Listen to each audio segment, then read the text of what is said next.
E se a personalidade não for uma coisa fixa, mas sim uma estrutura fascinante que a gente pode explorar camada por camada? Bom, hoje a gente vai fundo numa teoria que propõe exatamente isso, mergulhando numa das etapas mais críticas do desenvolvimento humano. Para começar, uma pergunta que parece simples, mas não é. A maioria de nós pensa na personalidade como essência de quem se é. Mas e se essa tal essência não for um ponto de chegada? E se for, na verdade, uma jornada de transformação constante? A teoria que a gente está analisando hoje vê a personalidade exatamente assim, uma estrutura dinâmica. Não se trata de só ir adicionando novas características, sabe?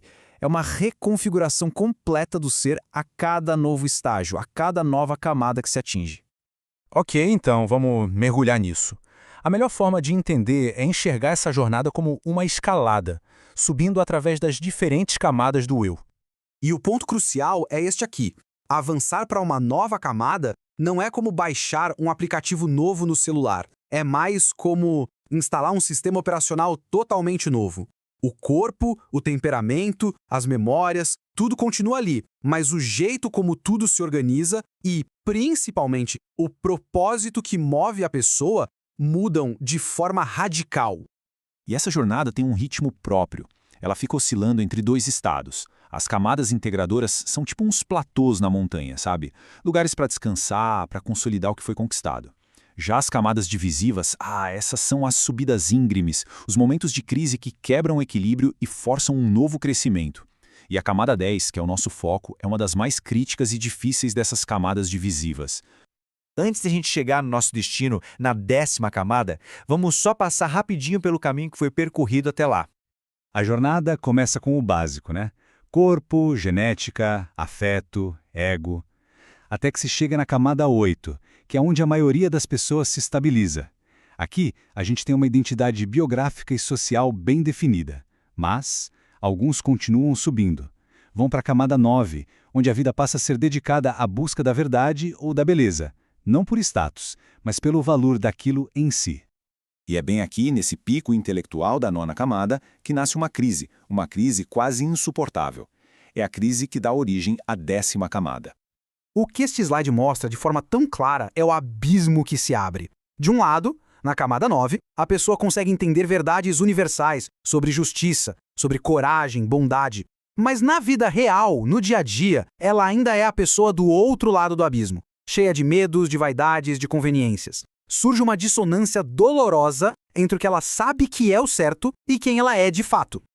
Essa citação do material de base resume tudo. Não estamos falando da moralidade das regras sociais que se aprende na infância. Aqui é uma exigência moral que nasce do próprio intelecto. No momento em que a pessoa vislumbra a verdade com V maiúsculo, a própria vida dela se torna um problema que precisa ser resolvido. E é justamente a tentativa de resolver essa crise que nos leva ao coração do nosso tema, o nascimento da 10ª camada e do chamado eu transcendental. Na 10ª camada, acontece uma mudança radical de identidade.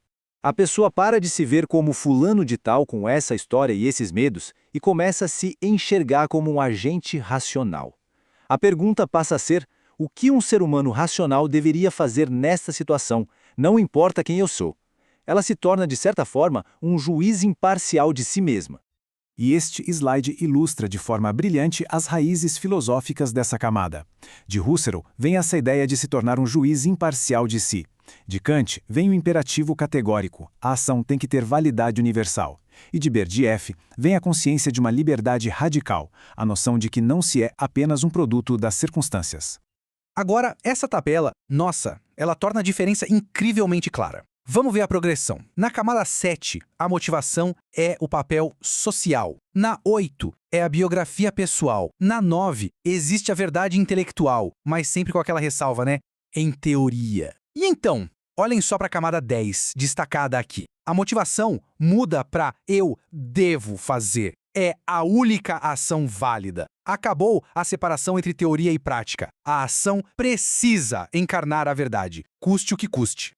Para deixar isso ainda mais concreto, vamos analisar o exemplo máximo da 10ª camada em ação, Sócrates. A situação é super dramática. Os amigos dele prepararam tudo para a fuga. Ele foi condenado injustamente. Qualquer pessoa normal fugiria. Mas Sócrates, não. Por quê? Não foi por medo, não foi por vaidade, nem mesmo por um argumento legalista. Qualquer análise baseada nas camadas inferiores simplesmente não consegue explicar a decisão dele. Ele estava operando a partir de um lugar completamente diferente. E aqui está a resposta da 10ª camada. Para Sócrates, fugir seria uma contradição, seria trair o princípio que guiou a vida inteira dele.